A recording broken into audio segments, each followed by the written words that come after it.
அரசியல் பேரவை நேயர்களுக்கு வணக்கம். நான் உங்கள் பிருந்தா சங்கர். இன்று நம்மோடு சிறப்பு விருந்தினராக இணைந்திருப்பது ஊடகவியலாளர் கேப்ரியல் தேவதாஸ் அவர்கள். வணக்கம். வணக்கம். எப்படி இருக்கீங்க? நல்லா இருக்கேன். நீங்க எப்படி? நல்லா இருக்கேன்.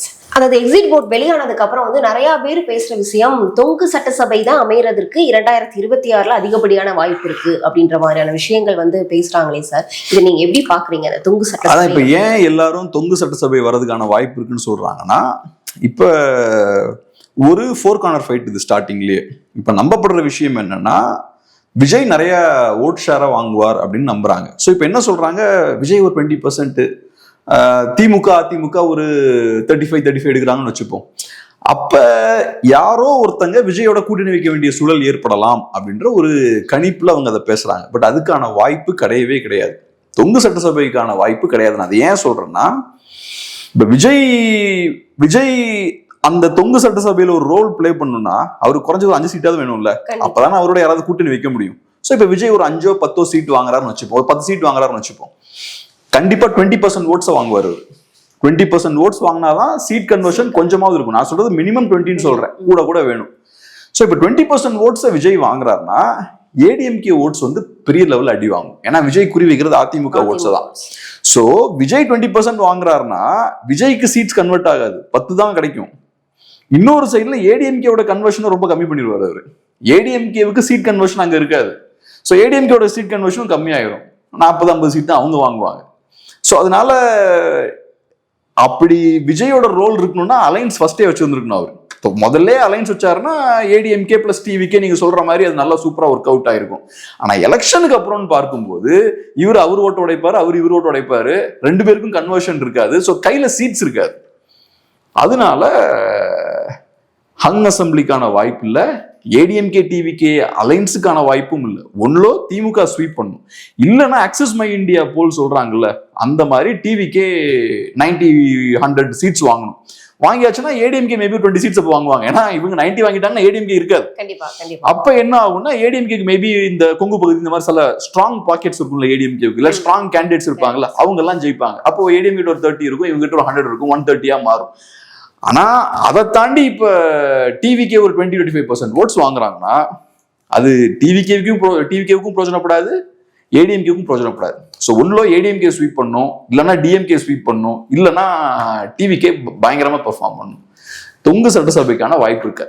கண்டிப்பா சார். இப்ப காரைக்குடியில சீமான் அவர்களுக்கு வெற்றி வாய்ப்பு அப்படின்றது மிகப்பெரிய அளவுல இருக்கு, வெற்றி இருக்கு அப்படின்னு சொல்றாங்களே, உங்களுடைய இது? காரைக்குடியில 4 கார்னர் ஃபைட்.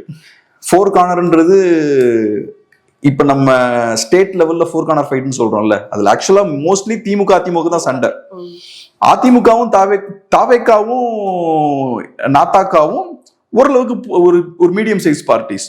ஆனா மெயினான சண்டை திமுகவுக்கும் அதிமுகவுக்கும் தான். ஆனா காரைக்குடி எடுத்தீங்கன்னா நிஜமான 4 கார்னர் ஃபைட். 4 கட்சிகளுமே ஸ்ட்ராங்கா இருக்காங்க.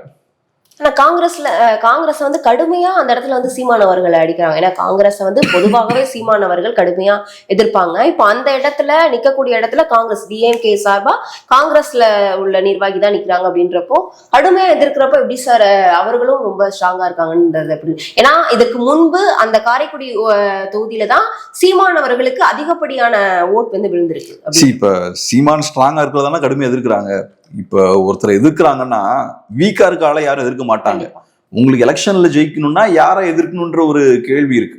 அப்ப ரைட், சீமான் எதிர்க்க வேண்டிய தேவை அவங்களுக்கு இருக்கு, அதனால எதிர்க்கிறாங்க. அங்க நான் பார்த்த லெவல்ல பார்த்தோம்னா காங்கிரஸுக்கு ஒரு ஸ்ட்ராங்கான வேட்பாளர் இருக்காரு, அதே மாதிரி டிவிகேவுக்கும் ஸ்ட்ராங்கான வேட்பாளர் இருக்காரு. அவரு பார்த்தோம்னா டிவிகே வேட்பாளரும் பார்த்தோம்னா ஏறக்குறைய திமுக அதிமுக மாதிரி தான், இந்த நிறைய பணம்லாம் செலவழிக்கிற கெப்பாசிட்டிலாம் அவருக்கு இருக்கு. ஸோ அவரும் அக்ரெசிவா தான் ஒர்க் பண்ணிட்டு இருக்காரு. அதே மாதிரி டிடிவி இவரு அமமுக கட்சியை சேர்ந்த வேட்பாளரும் ஸ்ட்ராங்கா தான் ஒர்க் பண்றாரு. இந்த தடவை அவருக்கு இருக்கிற அட்வான்டேஜ் என்னன்னா பாஜக ஓட்ஸும் அவருக்கு வரும், ஏன்னா அலைன்ஸ்ல தான் இருக்காங்க, அந்த விஷயம் இருக்கு. ஆனா டிவிகே அப்கோர்ஸ் ஓட்ட உடைக்கிறாங்க, அந்த ஃபேக்டர்லாம் இருக்கு. அது போக என்டிகே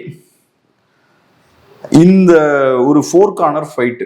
ஸோ 4 கார்னர் ஃபைட்னு வரும்போது பார்த்தோம்னா ஒரு அரௌண்ட் 30% ஓட்ஸ் ஜெயிச்சா கூட வின் பண்றதுக்கு வாய்ப்பு இருக்கு. 32% ஜெயிச்சா கூட வின் பண்றதுக்கு வாய்ப்பு இருக்கு, டஃப்பான 4 கார்னர் ஃபைட்டா இருந்ததுன்னா. ஸோ அங்க மேபி ஒரு சான்ஸ் இருக்கு, வின்னிங் சான்ஸ் இருக்கு அப்படின்னு நம்ம பார்க்கலாம். ஒரு வாய்ப்பு இருக்குன்னு பார்க்கலாம். நான் சொன்ன மாதிரி டஃப்பான ஃபைட் இது, யாரும் ஜெயிக்கலாம். என்டிகேக்கும் அங்க மேபி ஒரு வாய்ப்பு இருக்கு. சில நேரங்கள் என்ன ஆகும்னா காங்கிரஸ்க்கு அட்வான்டேஜாவும் போகலாம். மீதி 3 பேரும் ஓட்ட உடைச்சு காங்கிரஸ்க்கு அட்வான்டேஜாவும் போகலாம். காங்கிரஸுக்கு கொஞ்சம் கம்மியா ஓட்டு உடைச்சதுன்னா காங்கிரஸ்க்கு அட்வான்டேஜா போறதுக்கும் வாய்ப்பு இருக்கு. நான் ஃபர்ஸ்ட் சொன்ன லாஜிக் அப்ளை பண்ணீங்கன்னா காங்கிரஸுக்கு அட்வான்டேஜ் வரவும் அதுல வாய்ப்பு இருக்கு. ஆனா சில நேரங்கள்ல பார்த்தோம்னா அங்க இருக்கக்கூடிய ரெப்ரசன்டேஷன் இல்லாத கம்யூனிட்டிஸ் நிறைய பேர் இருக்காங்க. அந்த கம்யூனிட்டிஸ்லாம் சீமான் அவர்களோட அந்த பேனருக்கு கீழே கன்சாலிடேட் ஆயிட்டாங்கன்னா, அவங்க எல்லாம் சீமான் அவர்களுக்கு ஓட் போட்டாங்கன்னா இதுக்கு ஒரு சின்ன எட்ஜ் கிடைக்கலாம், என்டிகேவுக்கு ஒரு சின்ன எட்ஜ் கிடைக்கலாம். சோ அதனால நம்ம அது பார்க்கணும். கண்டிப்பா. ஏன்னா இந்த முறையாவது நாதாக்கா ஒரு சட்டமன்ற தேர்தலை வெற்றி பெறணும், அதாவது ஒரு தொகுதியிலையா வெற்றி பெறணும் அப்படின்றது மிகப்பெரிய அவர்களுக்கு ஒரு எதிர்பார்ப்பா இருக்கு. ஒருவேளை ஒரு தொகுதியில வெற்றி பெற்று உள்ள போயிட்டாங்கன்னா இந்த சட்டமன்றத்துல மிகப்பெரிய அளவுல ஒரு பேசும் பொருளா ஆக்குவாங்க அப்படின்ற ஒரு விஷயம் இருக்கே சார். அதற்கு நாம் தமிழர் கட்சிக்கு வாய்ப்பு இருக்குதா இந்த முறை 2026? தெரியல எனக்கு. என்னன்னா 234 சீட்ஸ் இருக்கு. இதுல எங்க அவங்களுக்கு வாய்ப்பு இருக்கு எங்க இல்லைன்னு தெரியல. கன்னியாகுமரி மாவட்டத்துல நல்லா ஒர்க் பண்ணிட்டு தான் இருக்காங்க. அங்க சில பேர் சொல்றது என்னன்னா அங்க ஒரு ஃபைட்டிங் சான்ஸ் இருக்குன்றாங்க. அதே மாதிரி காரைக்குடியா இருக்கலாம், வேற சில இடங்களும் சொல்றாங்க ஒரு 10 சீட்ல அவங்களுக்கு ஒரு ஃபைட்டிங் சான்ஸ் இருக்குன்றாங்க. ஆனா எனக்கு தெரியல. இந்த எலெக்ஷன்ல நான் சொன்ன மாதிரி விஜய் வராம இருந்திருந்தால் நாம் தமிழர் கட்சி இன்னும் பெட்டரா பெர்ஃபார்ம் பண்ணிருப்பாங்க, நல்லாவே பெர்ஃபார்ம் பண்ணிருப்பாங்க. விஜயோட வரத்து என்டிகேவுக்கு ஒரு பின்னடைவு தான், அதுல எந்த சந்தேகமும் கிடையாது. எங்கெல்லாம் ஜெயிப்பாங்கன்றது எனக்கு தெரியல. அது ஏன்னா தமிழ்நாடு ஒரு பெரிய ஸ்டேட், நிறைய தொகுதிகள் இருக்கு. நம்ம ஒரு தொகுதியை நம்ம ஸ்டடி பண்ணா நம்ம டீட்டெயில்டா அங்கே ஒர்க் பண்ணாதான் நமக்கு தெரியும் என்ன நடக்குதுன்னு. நம்ம பேசிக்கா அசியூம் பண்ணிக்க முடியாது. ஸோ அதனால எனக்கு என்னமோ தெரியல, அது வெயிட் பண்ணி பார்ப்போம். இப்போ தாவேக்கால எந்த தொகுதிலாம் வின்னிங் கெப்பாசிட்டி அதிகம் இருக்கு அப்படின்ற தொகுதிகள் எல்லாம் இதற்கு முன்பு விஜய் அவர்களை அழைத்து பேசியிருக்கிறதா ஒரு தகவல் வந்திருக்கு. அந்த மாதிரி அவர்கள் அந்த தொகுதியில வெற்றி பெற்றார்கள் அப்படின்னா பனையூருக்கு வர சொல்லியிருக்காரு. இப்போ இந்த இதை மறுபடியும் பனையூருக்கு வர சொல்றாரு. ஏன்னா இதற்கு முன்பும் விஜய் அவர்கள் பாதிக்கப்பட்டவரை நேர்ல போய் பார்க்கல அப்படின்னு மிகப்பெரிய ஒரு குற்றச்சாட்டு இருக்கு. இப்போ இந்த வெற்றி பெற்றவர்களையும் பனையூருக்கு அழைக்கிறாரு அப்படின்னா இதை நீங்க எப்படி பாக்குறீங்க? அவருக்கு சொந்த கட்சிக்காரங்க மேலே நம்பிக்கை இல்லைன்னு அர்த்தம். இப்ப விஜய் அவர்களை பொறுத்தளவுல ஏன் கூட தானே இருப்பீங்கன்னு கேட்கிறாரு. அப்ப அது காட்டக்கூடிய விஷயம் என்னன்னா அவர் கட்சிக்காரங்க மேலேயே அவருக்கு நம்பிக்கை இல்லை. ஒரு தலைவர் இருக்காருன்னா முதல்ல கட்சிக்காரங்களை நம்பணும். எனக்கு உங்க மேல நம்பிக்கை இருக்குது அப்படின்றத நீங்க வெளிப்படுத்தணும். அப்பதான் தலைவர் மேல தொண்டர்களுக்கு ஒரு கான்பிடன்ஸ் இருக்கும், ஒரு நம்மளும் விசுவாசமா இருக்கணும் அப்படின்ற அந்த நம்பிக்கை இருக்கும். இப்ப நீங்க சந்தேகப்பட்டீங்கன்னா தொண்டர்கள் எப்படி யோசிப்பாங்க? ரைட்டு, தலைவரே பயந்து போய் இருப்பாருன்னு நினைப்பாங்க. ஸோ உங்களோட பலவீனம் தான் அங்க வெளிப்படுது. விஜய் ஸ்டார்டிங்ல இருந்தே பெரிய ஒரு லீடர்ஷிப் அந்த குவாலிட்டிஸ்லாம் அவர் வெளிப்படுத்தல. இங்கேயும் பார்த்தோம்னா அவர் பயத்தை தான் வெளிப்படுத்துறாரு. ஏன் இதெல்லாம் உங்களுக்கு இப்போ இவ்வளவு தேவைப்படுது? அதுவும் இந்த நியூஸ்லாம் ஏன் வெளியே வரணும்? இதை சீக்கிரட்டா முடிச்சுட்டு போய்க்கலாம். இல்லாட்டி எலெக்ஷன் முடிஞ்ச உடனே நீங்க யாரெல்லாம் ஜெயிக்கிறாங்கன்னு தெரிய போகுது, லீட்ல யாரெல்லாம் இருக்காங்கன்னு தெரிய போகுது, டக்குன்னு எல்லாத்துக்கும் போனை பண்ணி வர வச்சிட வேண்டியதான். அதை விட்டுக்கிட்டு என் கூட தான் இருப்பீங்களா, அப்புறம் பனையூருக்கு எல்லாம் வந்துடணும், எதுக்கு இந்த விஷயங்கள்லாம் பண்றாங்க? ஸோ ஒரு இன்செக்யூரிட்டி தானே காட்டுது. உங்களுக்கு உங்க மேலே நம்பிக்கை இல்லை, உங்க கூட இவங்க எல்லாம் இருப்பாங்களான்றதே சந்தேகம் இருக்கு. அதனால தான் கேட்குறீங்க என் கூட இருப்பீங்களான்லாம் கேட்கறது தானே. ஒரு தலைவருக்கு கான்ஃபிடன்ஸ் இருக்கணும். நீங்கெல்லாம் வெளியே போனா இருக்க முடியாது, என் கூட தான் இருந்தாங்கன்ற அந்த ஒரு கான்ஃபிடன்ஸ் இருக்கணும். அது இல்லைன்னா தொண்டர்களுக்கும் உங்க மேல நம்பிக்கை இருக்காது. ஸோ விஜய் அவர்களுக்கு அந்த கான்ஃபிடன்ஸ் இல்லை, இவங்க மேல நம்பிக்கையும் இல்லை. ரெண்டாவது, நம்பிக்கை இல்லாம இருக்கிறதுக்கான இன்னொரு காரணம் என்னன்னா தாவேகா கட்சிக்கு கொள்கை கோட்பாடு ஒண்ணும் கிடையாது. அப்படி இல்லைன்னா இங்க இருந்து அங்க ஈஸியா ஜம்ப் பண்ணி போயிருவாங்க. இப்ப தாவேகால இருக்கவங்க எல்லாம் யாரு? திமுக அதிமுக வந்தவங்க தான், பாதிக்கு பாதி அவங்க தான் இருக்காங்க. எதுக்கு அங்க இருந்து வந்தாங்க? என்ன தாவேகாவோட மாற்று சித்தாந்தத்தால ஈர்க்கப்பட்டு வந்தவங்களா என்ன? அவங்களுக்கு அதிமுக திமுகல ஸ்பேஸ் இல்லை. வேட்பாளர் பட்டியலை ரிலீஸ் பண்றதுக்கு 2 நாளைக்கு முன்னாடி கட்சியில சேர்ந்தவங்களை உள்ள சேர்த்து வாய்ப்பு கொடுக்குறாங்க. அப்ப அவங்களுக்கு அங்க வாய்ப்பு கிடைக்கல, அங்க இங்கன்னு பல்க் அடிச்சுட்டு அப்புறம் இங்க வராங்க. ஸோ அவங்களுக்கு கிளியர் கட்ட அஜெண்டா இருக்கு.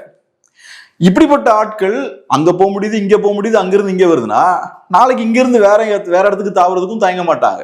இப்ப கொள்கை கோட்பாடெல்லாம் இருந்தா அது ஒரு தடையா இருக்கும். இன்னைக்கு பயங்கரமா இந்துத்துவ அரசியல் பேசுறவர் நாளைக்கு திமுக பேசணும்னா யோசிப்பார்.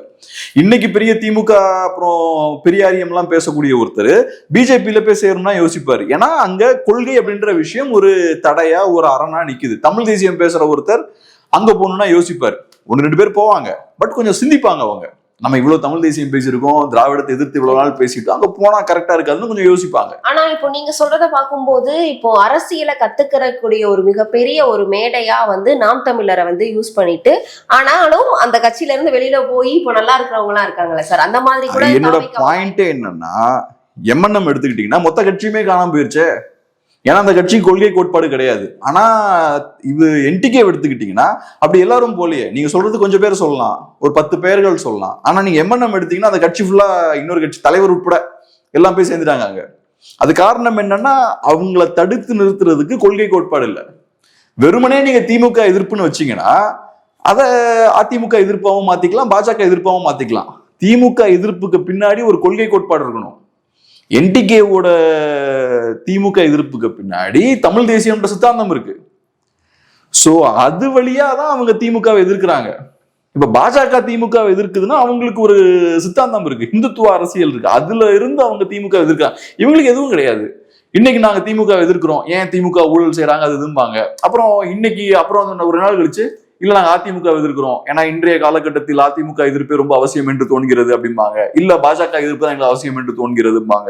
சொல்லிக்க வேண்டியதான், இதுல என்ன இருக்கு? சோ அதனாலதான் கொள்கை கோட்பாடு ரொம்ப அவசியம். இந்த கட்சிக்கு அது கிடையாது. அதனால இங்க இருக்கவங்க எந்நேரமும் அங்க பல்கி அடிக்கலாம். ரெண்டாவது, இவங்க தாவேக்காவுக்கு வரதுமே சுயநலத்தின் பேர்ல தான் அவங்க வராங்க. அவங்களுக்கு அவங்களோட பவரை ப்ரூவ் பண்ணும். இவங்க பண்ற அரசியல் எதுவுமே மாற்று அரசியல் கிடையாது. இவங்களும் பணம் கொடுத்துட்டு தான் இருக்காங்க. அப்ப இவங்க எந்த வகையில மாற்று? பணம் கொடுக்குறாங்கன்னா நாளைக்கு பணத்தை எடுக்க தானே போறாங்க. இது இன்வெஸ்ட்மெண்ட். போட்ட பணத்தை நாளைக்கு திரும்ப எடுப்பாங்க. அப்ப சோ அதனால இப்படிப்பட்ட ஆட்களை நீங்க எப்படி ஹோல்டு பண்ணி வைப்பீங்க கட்சிக்குள்ள? அதனால விஜய்க்கு அவங்க மேல நம்பிக்கை இல்லை, அவங்களுக்கும் விஜய் மேல நம்பிக்கை இருக்காது. இப்ப நமக்கே தெரியுது விஜய்க்கு பெரிய ஒன்றும் அரசியல் இல்லைன்னு. அப்ப அவங்களுக்கும் தெரியும். சரி ரைட், நம்ம ஃபர்ஸ்ட் எலெக்ஷன்ல ப்ரூவ் பண்ணுவோம். ஒரு 40,000 ஓட்டு வாங்குறோம்னா அப்ப திமுக அதிமுக எல்லாம் பார்ப்பாங்கல்ல, ரைட் இந்த ஊர்ல இருக்கிற தாவேக்கா வேட்பாளர் நல்லா ஓட்டு வாங்கியிருக்காரு, நம்ம தூக்கிடுவோம் அப்படின்னு யோசிப்பாங்கல்ல.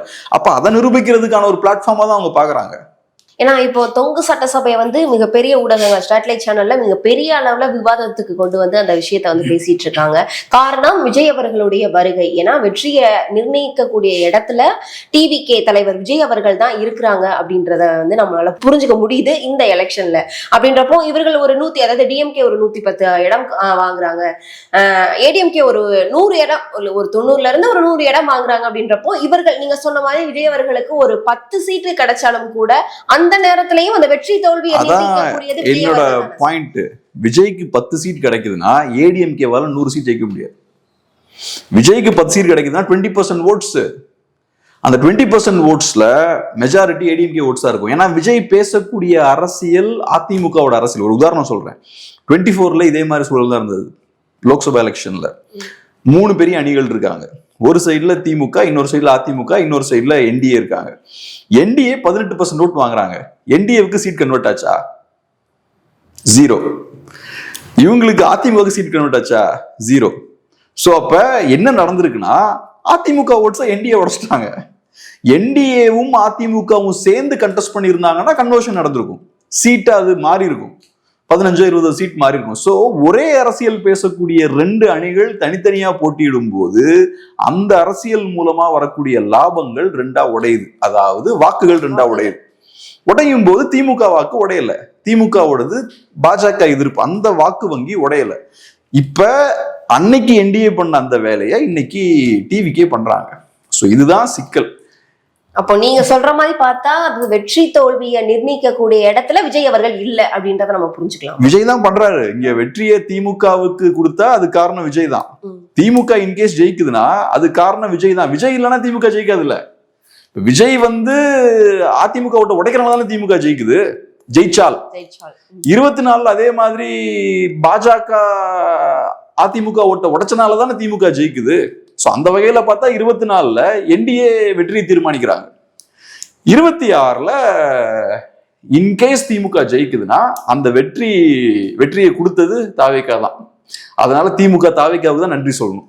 கண்டிப்பா. இப்ப எல்லா தலைவர்களும் சொல்றாங்க இதுக்கு முன்பு, அதாவது இந்த விஜய் அவர்களுடைய வருகைக்கு பின்பு வந்து நாம் தமிழருக்கும் தாவேக்காவிற்கும் தான் போட்டி அப்படின்னு சொல்றாங்க. அப்போ நீங்க சொல்றபடி பார்க்கும்போது அந்த 3வது இடத்திற்கு தான் வந்து விஜய் அவர்கள் வர்றதுக்கு போட்டி போடுறாரா? இப்ப நான் இதை சொல்றதெல்லாம் எதை வச்சு சொல்றேன்னா எக்ஸிட் போல் ரிசல்ட் வச்சு நான் சொல்றேன். இப்ப எனக்கு என்னோட பார்வை கேட்டீங்கன்னா தாவேக்காவுக்கு இவ்வளவு ஓட்ஸ் இருக்காதுன்னு நினைக்கிறேன். இவங்க சொல்ற மாதிரி இவங்க கொடுத்துருக்கிறது 15ல இருந்து 30 சீட்டு. ஆக்சிஸ் மை இந்தியா மட்டும் 90 to 120ன்றாங்க. ஆனா எனக்கு என்னமோ இவ்வளவு சீட்ஸ் விஜய்க்கு இருக்காதுன்னு நினைக்கிறேன். ஏன்னா 15 சீட்ஸ் அவர் ஜெயிக்கணும்னா 25% ஓட்ஸ் இருக்கணும். 15 to 30 சீட்ஸ் ஜெயிக்கணும்னா. அதே மாதிரி அப்புறம் 19 போயாச்சுன்னா 40%க்கு மேல அவருக்கு ஓட்ஸ் இருக்கணும். அதுக்கெல்லாம் வாய்ப்பே கிடையாதுன்றதுதான் என்னோட பார்வை. இவங்க நினைக்கிற மாதிரி ஃபர்ஸ்ட் எலெக்ஷன்ல சீட் கன்வர்ஷன் நடக்காது பொதுவா. ஏன்னா இப்ப நீங்க ஓட்ஸ் வாங்கிடலாம். இப்ப என்டிக்கு 8% ஓட் வாங்கியிருக்காங்க. ஆனா 8% ஓட் வாங்கியிருக்காங்க. ஏகப்பட்ட தேர்தல்களை அவங்க எதிர்கொண்டிருக்காங்க. இன்னைக்கும் ஒரு சீட்டா அவங்களால கன்வெர்ட் பண்ண முடியல அந்த ஓட்டை. 1% வாங்குறாங்க, 4 வாங்குறாங்க, 6 வாங்குறாங்க, 8 வாங்குறாங்க. சீட்டா அதை கன்வெர்ட் பண்ண முடியல. ஸோ சீட்டா கன்வெர்ட் பண்ணணும்னா அது கொஞ்சம் கஷ்டமான வேலை. இப்ப சீமானவர்கள் காரைக்குடியில கேம்பெயின் பண்றாரு, அவ்வளோ கடுமையா கேம்பெயின் பண்றாரு. என்டிக்கு அவங்களோட முழு பலத்தை அங்க இறக்குறாங்க. ஆனாலும் சீட் கன்வர்ஷன் வரும்போது அதுல நிறைய சேலஞ்சஸ் இருக்கு. இல்ல சீமான் தான் ஜெயிப்பார்னு சொல்ல முடியாது, வாய்ப்பு இருக்குன்னு சொல்லலாம். ஜெயிச்சிருவார்னு சொல்ல முடியாது. இப்ப கே நேருன்னா ஜெயிச்சிருவார்னு சொல்லலாம், அந்த மாதிரி சொல்ல முடியாது. ஸோ அதுக்கான காரணம் என்னன்னா, கன்வர்ஷன் வரும்போது இந்த திராவிட கட்சிகளுக்கு கட்சி கட்டமைப்பு இருக்கு, பெரிய பணபலம் இருக்கு, ஏகப்பட்ட வேலைகள் அடியில் பார்ப்பாங்க. எலெக்ஷன் படி காசு கொடுக்கறதா இருக்கலாம், ஏகப்பட்ட விஷயங்கள் அங்கே நடக்கும். ஸோ அதனால அது ஒரு எக்ஸ்ட்ரா ஒரு அட்வான்டேஜா கொடுக்கும் அவங்களுக்கு. ஒரு 5 to 20% வரைக்கும் ஓரளவுக்கு போகலாம். அதை தாண்டி எக்ஸ்ட்ரா போக போக போட்டி அதிகமாகிக்கிட்டே இருக்கும், ரெசிஸ்டன்ஸ் அதிகமாகிக்கிட்டே இருக்கும். ஸோ இந்த வட இந்திய ஊடகங்கள் சொல்ற மாதிரி விஜய்க்கு 15 to 30 சீட்ஸ் கன்வர்ஷன் இருக்காது, சீட்ஸ் அவ்வளோ வாங்க முடியாதுன்றது என்னோட பார்வை. அப்படி வாங்குறாருன்னா அதிமுகவுக்கு அது பெரிய டேமேஜை ஏற்படுத்தும். நான் எப்படி பாக்குறேன்னா, சீட்டா மேபி 0 to 5 வாங்க வாய்ப்பு இருக்கு. 0 to 5 வாங்கினாலுமே பெரிய டேமேஜ் தான் ஏற்படும். குறைஞ்சது ஒரு 10% ஓட்ஸ் வாங்குறான்னு வச்சுப்போம், அது கூட பெரிய டேமேஜ் தானே. ஸோ அதனால நம்ம பார்ப்போம். நான் இந்த எக்ஸிட் போல் வச்சு நான் பேசிட்டு இருக்கேன். கண்டிப்பா பொறுத்திருந்து பார்க்கலாம். நீங்க சொல்ற நிலை அதுக்கு அடுத்த வரக்கூடிய சட்டமன்ற தேர்தலில் மாறுதா அப்படின்னு சொல்லிட்டு கண்டிப்பா அரசியல் ரீதியா பல்வேறு விவரங்கள் எங்களோட பயிர்ந்தமைக்கு நன்றி.